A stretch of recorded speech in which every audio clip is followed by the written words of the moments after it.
안녕하세요. 대형 멘토 한중입니다. 오늘 삼진 L&D 좀 함께 보도록 하겠습니다. 삼진 L&D가 정말 오랜만에 상승을 좀 보였었는데 역시나 이전과 같은 패턴으로 주가 상승 이후에 차익 실현 물량이 좀 나오고 있는 모습을 보이고 있습니다. 현재 여러분들도 뭐 웬만하면 아시겠지만 삼성 SDI 테마가 현재 순환매가 돌고 있다 이렇게 보시면 될 것 같아요. 삼성 SDI에서 이번에 나온 이슈로 인해서 소외받았던 이 삼성 SDI 관련 기업들이 순환매가 계속해서 돌고 있다라고 보시면 되는데, 그냥 삼성 SD가 이제 거래처로 확보하고 있는 기업들은 한 번씩 지금 주가 상승이 이루어지고 있는 것 같습니다.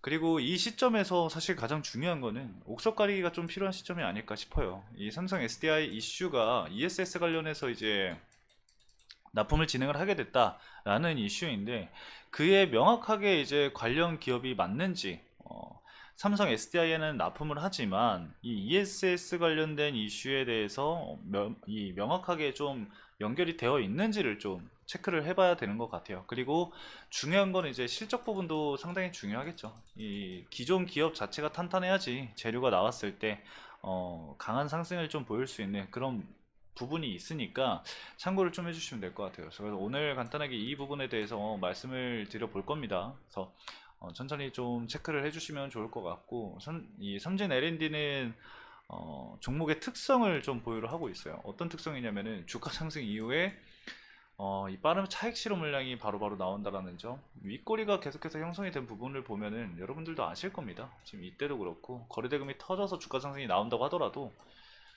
추가적인 주가 상승은 이루어지지 못하고 있는 모습을 보여주고 있죠. 간단하게 얘기를 해서 장기 평선을 돌파하지 못하고 있어요. 지금 삼진핸드 같은 경우는 주가 상승이 강하게 이뤄졌을 때는 변동폭이 좀 나와줬었는데, 이후에 이제 완벽하게 하락 추세로 전환이 되는 시점부터는 121선을 돌파하지 못하는 그런 모습을 계속해서 보이고 있습니다. 주가 상승이 나온다고 하더라도 121선에서 저항을 맞고 지금 계속해서 떨어지는 모습을 보여주고 있기 때문에, 중요한 거는 121선을 돌파를 해주는 모습, 단기 평선이 121선을 돌파하는 그런 부분들을 체크를 해야 된다는 거죠. 근데 지금은 뭐 계속해서 하락 추세를 이어가고 있는 시점이라서 사실 코로나 때 이제 엄청난 하락폭을 보인 그 과대낙폭 근처까지 주가 하락이 이루어졌거든요. 그러면은 웬만하면 좀 지켜줘야 되는 자리이기 때문에 특별한 일이 없으면 해당 구간을 좀 지켜줄 거라고 생각을 하고 있긴 한데, 중요한 거는 그겁니다. 어떤 거냐면은 결국에는 실적이 좀 회복이 되는 모습이 나와줘야 해요. 이 삼진 L&D 같은 경우는 여러분들 아시다시피 이 영업이익도 그렇고 당기순이익도 그렇고 적자 폭이 정말 커졌습니다. 예, 그렇기 때문에 이 부분이 좀 적자 폭이 어, 감소되는지 그런 부분들을 앞으로 좀 체크를 해 나가셔야 될 것 같아요. 만약에 적자 폭이 계속 커진다? 그렇게 되면은 하락 추세는 계속해서 이어갈 수밖에 없다고 저는 생각을 하거든요. 뭐 물론 테마성이 반영을 하게 되면서 주가가 일부 상승이 나올 수는 있다고 생각합니다. 근데 그거는 올바른 상승이라고 볼 수가 없기 때문에 언제 어떻게 주가가 다시 떨어질지는 모릅니다. 그렇기 때문에 안정적인 베이스로 가려고 한다면은 실적적인 부분이 받쳐줘야 한다. 그 부분을 꼭 보시길 바라겠습니다.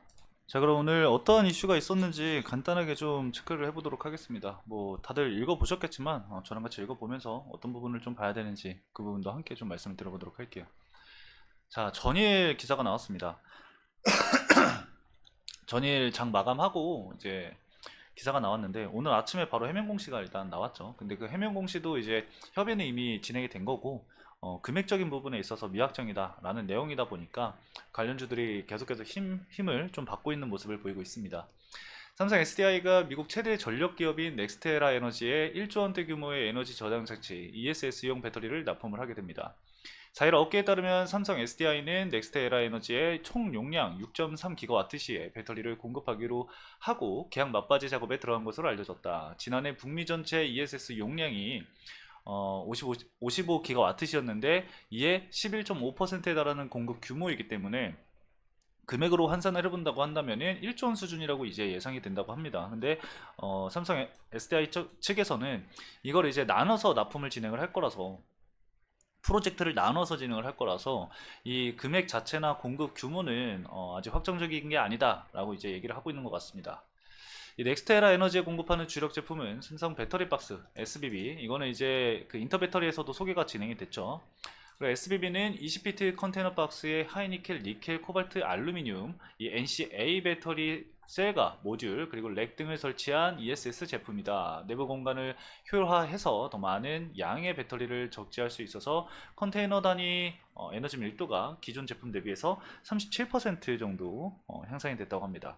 일단은 중요한 거는 그겁니다. 중국이 90% 이상 점유율을 가지고 있었던 ESS 시장을 뚫어냈다라는 거. 그리고 이게 보통 ESS 같은 경우는 LFP 배터리로 이제 많이 제작을 하는데, 삼성 SDI는 이 3원계 배터리로 이거를 만들어내고 수주까지 확실하게 뚫어냈다라는 점이 굉장히 큰 장점이라고 볼 수 있을 것 같아요. 그만큼 이 경쟁력이라던가 뭐 기술력 이런 부분들이 인정을 받고 있다라는 것을 증명하는 그런 수주 공시가 아니었을까 생각이 듭니다. 뭐 수주 공시까지는 아니더라도 앞으로 제가 봤을 때는 계속해서 좀 수주가 이제 나눠져서 나올 것으로 예상이 되는데, 그런 부분이 나올 때마다 아마 관련주들이 조금씩 부각을 받지 않을까 생각이 듭니다. 이 삼진 L&D 같은 경우는 이 삼성 SDI에 가스켓을 납품을 해요. 이제 뚜껑 역할을 하는 가스켓을 이제 납품을 진행을 하는데, 물량이 거의 한 70% 정도를 얘네가 납품을 할 거예요. 근데 그 단가가 그렇게 높지가 않아서 어, 큰 수혜를 볼 수 있을지는 좀 지켜봐야지 되지 않을까 싶습니다. 그리고 이 삼진 L&D가 제가 아까도 말씀드렸다시피 실적이 그렇게 좋지가 못해요. 예, 일단 실적 자체가 좀 좋아져야지만 이슈들이 나왔을 때 테마성으로 좀 어, 편입이 되면서 주가 상승이 좀 나오지 않을까 생각이 듭니다. 자리 역시 과거에 계속해서 이제 지지를 받았었던 가격대까지 하락을 했기 때문에 실적만 좀 나아지는 모습을 보여준다고 한다면은 분명히 이 주가의 추세를 좀 바꿀 수 있지 않을까 생각이 들거든요. 그래서 그 부분을 우리가 좀 집중적으로 봐야 될 것 같습니다. 그래서 아무튼 이슈는 이렇게 좀 체크를 해 주시면 될 것 같아요. 자, 그럼 마지막으로 좀 수급적인 측면을 살펴보도록 하겠습니다. 사실 큰 의미가 있을지 모르겠습니다. 기존부터 계속해서 이제 매도 물량이 쏟아졌었던 기업이기 때문에 일단은 좀 보도록 할게요. 최근까지 외국인 매도 물량이 계속해서 나온 상황이고 개인들의 매수세만 그냥 유입이 됐었죠. 제가 봤을 때는 이렇게 테마성을 한 번씩 뜰 때마다 개인들의 물량이 좀 들어오지 않았을까 싶습니다.